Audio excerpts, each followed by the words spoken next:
Depth of Quran YouTube চ্যানেলের সম্মানিত দর্শক শ্রোতাগণের প্রতি আমি শুভেচ্ছা এবং শ্রদ্ধা জানাচ্ছি। আসসালামু আলাইকুম রহমতুল্লাহি ওয়া বারাকাতুহু। আজকে ডেপথ অফ কোরআনের বাংলা ভাষ্যের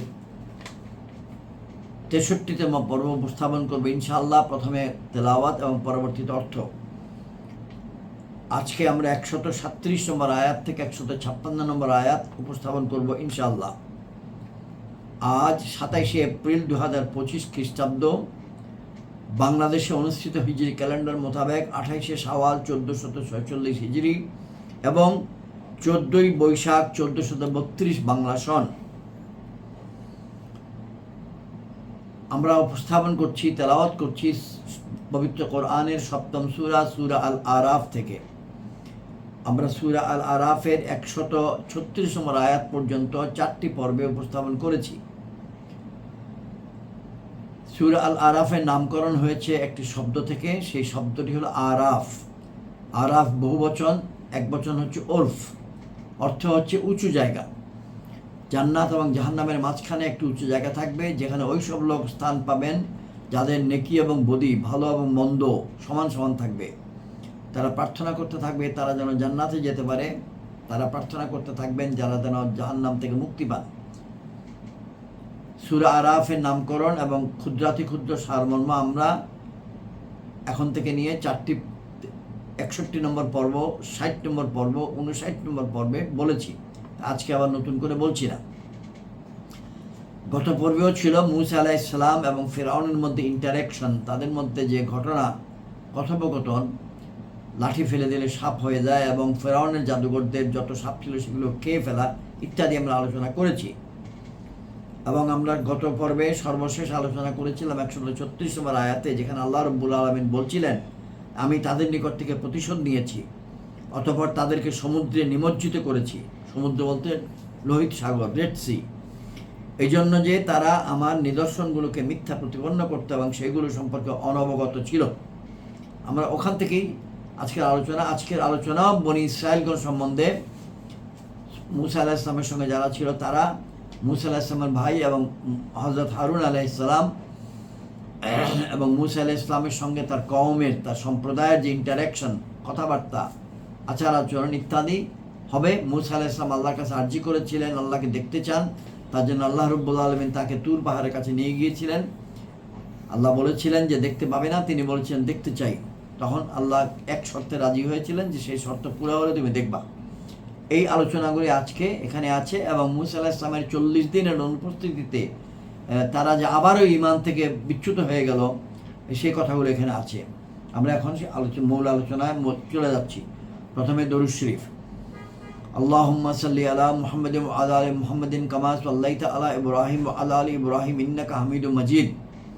আল্লাহুম্মা বারিক আলা মুহাম্মাদিন ওয়া আলা আলি মুহাম্মাদিন কামা বারাকতা আলা ইব্রাহিম ওয়া আলা আলি ইব্রাহিম ইন্নাকা হামিদুম মাজিদ। সংক্ষিপ্ততম দরুদ শরীফ, সাল্লাল্লাহু আলাইহি ওয়াসাল্লাম, সাল্লাল্লাহু আলাইহি ওয়াসাল্লাম, সাল্লাল্লাহু আলাইহি ওয়াসাল্লাম।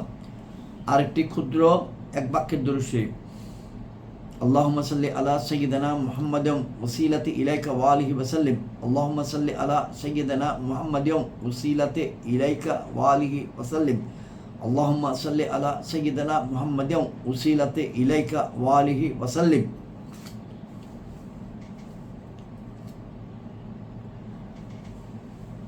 আমরা তেলাওয়াত করব যে কিতাব থেকে, সেই কিতাবটির নাম হচ্ছে তরজমায়ে কোরআন কানজুল ঈমান, যেটি করেছিলেন আলা হযরত ইমাম মুহাম্মদ আহমদ রাজা খান বেরলভী রহমতুল্লাহ আলাইহি এবং হাকিমুল উম্মত আল্লামা মুফতি আহমদ ইয়ার খান নঈমি যে করেছিলেন, যে তাফসির নাম নূরুল ইরফান। এবং এই উভয়ের সমন্বয়কৃত বাংলা অনুবাদ করেছেন মাওলানা মুহাম্মদ আব্দুল মান্নান, চট্টগ্রাম নিবাসী। আমরা মূল তেলাওয়াতে যাচ্ছি। আউযু বিল্লাহি মিনাশ শাইতানির রাজীম, বিসমিল্লাহির রহমানির রহিম। ওয়া আওরাসনাল কওমাল্লাযীনা কানু ইউস্তাদআফুনা মাশারিকাল আরদি ওয়া মাগারিবাহাল্লাতী বারাকনা ফীহা ওয়া তাম্মাত কালিমাতু রাব্বিকাল হুসনা আলা বানি ইসরাঈলা বিমা সাবারু وَدَمَّرْنَا مَا كَانَ يَصْنَعُ فِرْعَوْنُ وَقَوْمُهُ وَمَا كَانُوا يَعْرِشُونَ وَجَاوَزْنَا بِبَنِي إِسْرَائِيلَ الْبَحْرَ فَأَتَوْا عَلَى قَوْمٍ يَعْكُفُونَ عَلَى أَصْنَامٍ لَهُمْ قَالُوا يَا مُوسَى اجْعَل لَّنَا إِلَٰهًا كَمَا لَهُمْ آلِهَةٌ قَالَ إِنَّكُمْ قَوْمٌ تَجْهَلُونَ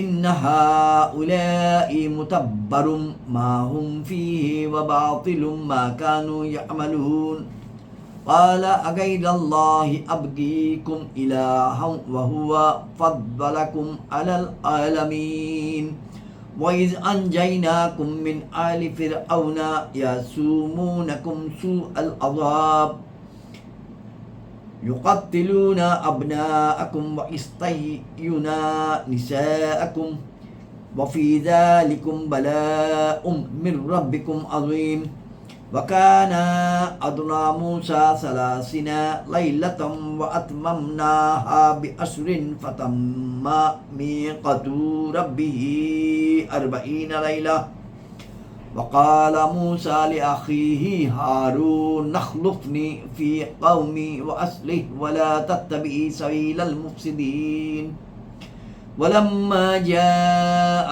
موسى لميقاتنا وكلم الله ربه قال ربي أرني أنظر إليك قال لن تراني ولكن انظر إلى الجبل فإن استقر مكانه فسوف تراني فلما تجلى ربه للجبل جعله دكا وخر موسى صعيكا فلما أفاق قال سبحانك تبت إليك وأنا أول المؤمنين قال يا موسى إني اصطفيتك على الناس برسالتي وبكلامي فخذ ما آتيتك وكن من الشاكرين وكتبنا له في الألواح من كل شيء موعظة وتفصيلا لكل شيء فخذها بقوة وأمر قومك يأخذوا بأحسنها سأريكم دار الفاسقين سأصرف عن آياتي الذين يتكبرون في الأرض بغير الحق وإن يروا كل آيات لا يؤمنوا بها وإن يروا سبيل الرشد لا يتخذوه سبيلا وإن يروا سبيل الغي يتخذوه سبيلا ذلك بأنهم كذبوا بآياتنا وكانوا عنها غافلين والذين كذبوا بآياتنا ولقاء الآخرة حبطت أعمالهم هل يجزون إلا ما كانوا يعملون واتخذ قوم موسى من بعده من حليهم عجلا جسدا له خوار ألم يروا أنه لا يكلمهم ولا يهديهم سبيلا يتخذوه وكانوا ظالمين ولما سقط في أيديهم ورأوا أنهم قد ضلوا قالوا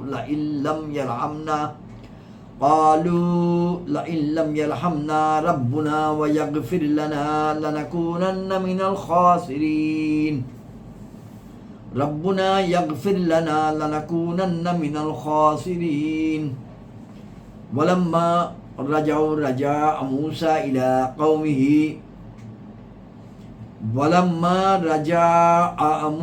إلى قومه ولما رجع موسى إلى قومه غضبنا أسفا قال بئس ما خلفتموني من بعدي أعذلتم أمر ربكم وألقى الألواح وأخذ برأس أخيه يجره إليه قال ابن أم إن القوم استضعفوني وكادوا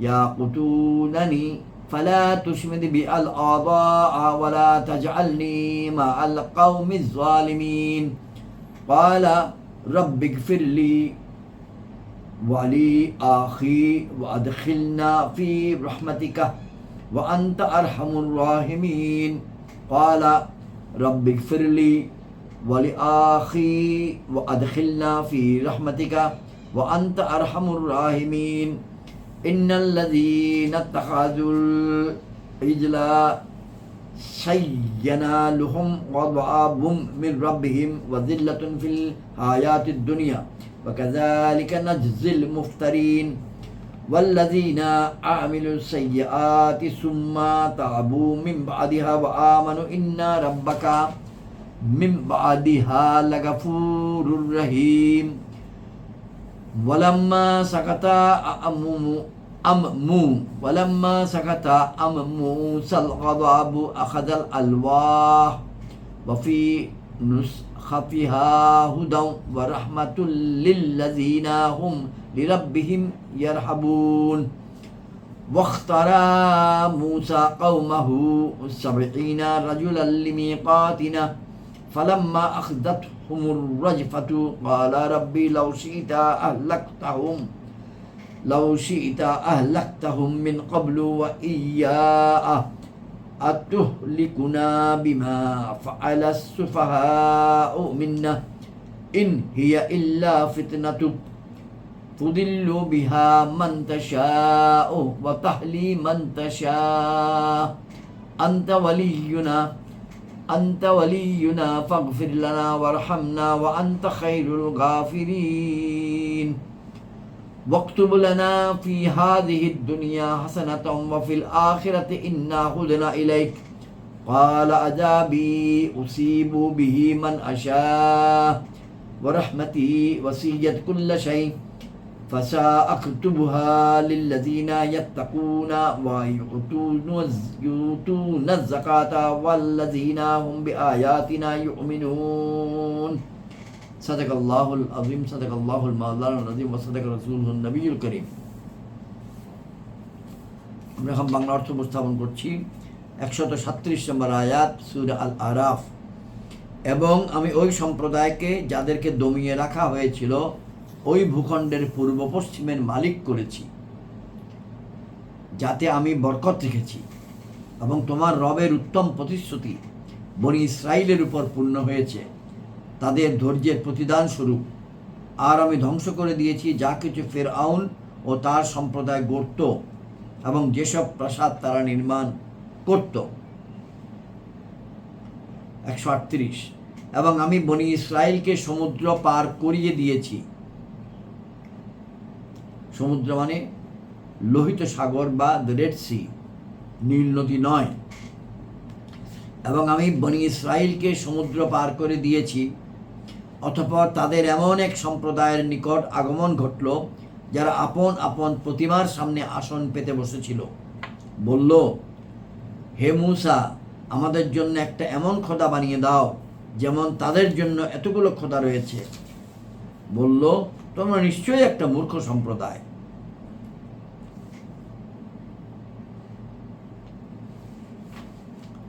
একশত 39 নম্বর আয়াত এই অবস্থা তো ধ্বংস হবারই যার মধ্যে এসব লোক রয়েছে এবং তারা যা কিছু করেছে তা নিরেট ভ্রান্ত তিনি আরো বললেন আল্লাহ ব্যতীত তোমাদের জন্য কি অন্য কোনো খোদা খুঁজব অথচ তিনি তোমাদেরকে গোটা যুগের উপর শ্রেষ্ঠত্ব দিয়েছেন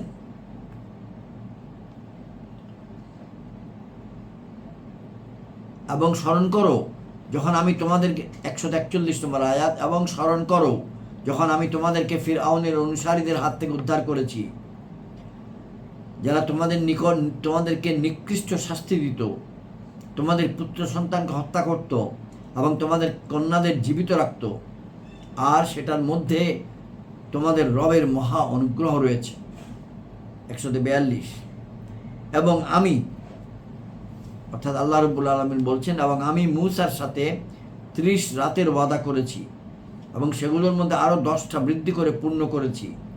সুতরাং তার রবের ওয়াদা পূর্ণ 40 রাতেরই হলো। এবং মূসা তার ভাই হারুনকে বলল, আমার সম্প্রদায়ের মধ্যে আমার প্রতিনিধি রূপে থাকবে এবং সংশোধন করবে, আর ফ্যাসাদ সৃষ্টিকারীদের পথকে দখল দিও না। 143। এবং মূসা যখন মূসা আমার ওয়াদার উপর হাজির হলো এবং তার সাথে তার রব কথা বললেন, তখন আরজ করলেন, অর্থাৎ মূসা আলাইহিস সালাম আরজ করলেন, হে আমাদের রব, হে আমার রব, হে আমার রব,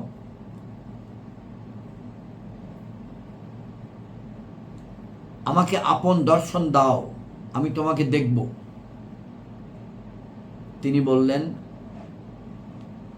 তুমি আমাকে কখনো দেখতে পারবে না, বরং এই পাহাড়ের প্রতি দেখো। এটা যদি স্বস্থানে স্থির থাকে তবে তুমি অবিলম্বে আমাকে দেখে নেবে।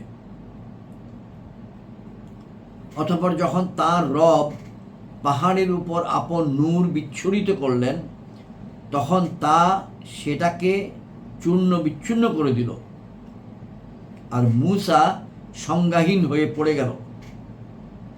অতঃপর যখন জ্ঞান ফিরে এলো, তখন মূসা আলাইহিস সালাম বললেন, পবিত্রতা তোমার, আমি তোমার প্রতি প্রত্যাবর্তন করলাম এবং আমি সবার মধ্যে প্রথম মুসলমান। ফালাম্মা আফাকা ক্বালা সুবহানাকা তুবতু ইলাইকা ওয়া আনা আউয়ালুল মুমিনিন। 144 নম্বর আয়াত। তিনি বললেন, অর্থাৎ আল্লাহ রাব্বুল আলামিন বললেন, হে মূসা, আমি তোমাকে লোকদের থেকে মনোনীত করে নিয়েছি স্বীয় রিসালাতের বাণীসমূহ এবং স্বীয় বাক্যালাপ দ্বারা। সুতরাং গ্রহণ করো যা আমি তোমাকে দান করেছি এবং কৃতজ্ঞদের অন্তর্ভুক্ত হও। এবং আমি, অর্থাৎ আল্লাহ রাব্বুল আলামিন বলছেন, এবং আমি তার জন্য ফলক সমূহে লিখে দিয়েছি প্রত্যেক কিছুর উপদেশ আর প্রত্যেক জিনিসের বিশদ বিবরণ।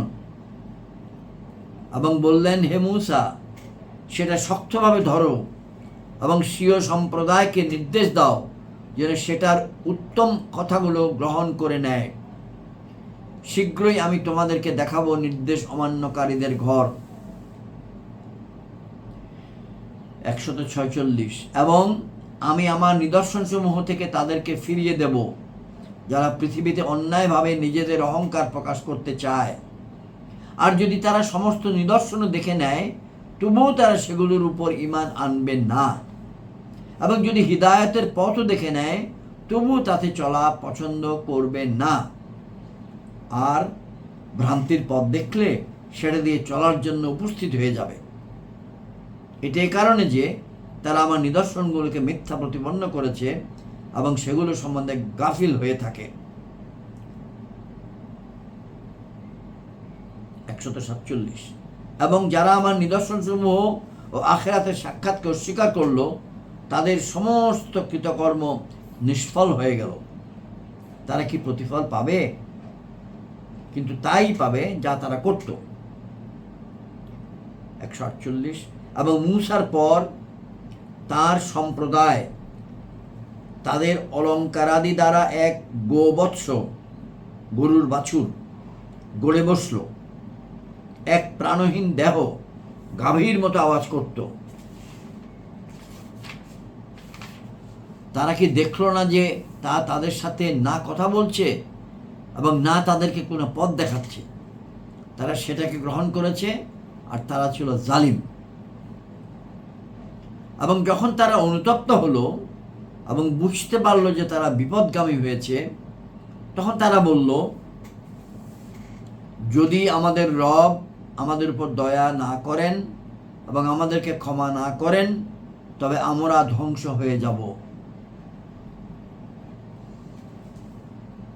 এইরূপ কালু লাইল্লাম ইয়ারহামনা রাব্বুনা ওয়া ইয়াগফির লানা লানাকুনান্না মিনাল খাসিরিন।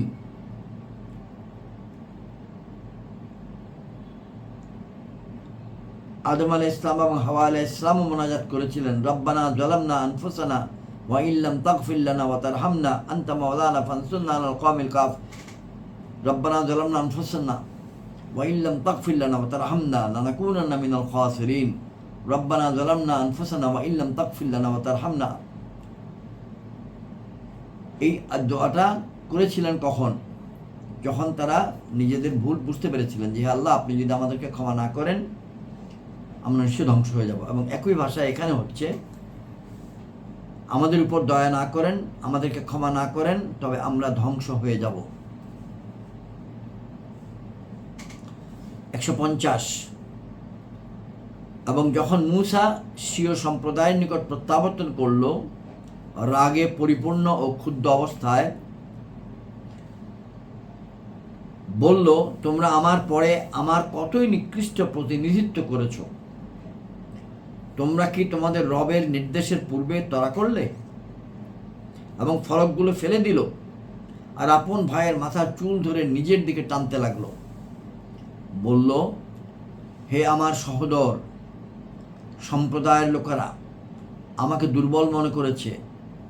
মূসা আলাইহিস সালাম বলছেন, হে আমার সহোদর, সম্প্রদায়ের লোকেরা আমাকে দুর্বল মনে করেছে এবং আমাকে হত্যা করার উপক্রম হয়েছিল। সুতরাং তুমি আমার উপর শত্রুদেরকে হাসিও না এবং আমাকে জালিমদের অন্তর্ভুক্ত করো না। হযরত মূসা আলাইহিস সালাম আরজ করল, হে আমার রব, আমাকেও আমার ভাইকে ক্ষমা করো এবং আমাদেরকে তোমার দয়ার মধ্যে আশ্রয় দাও, আর তুমিই সর্বাধিক দয়াময়।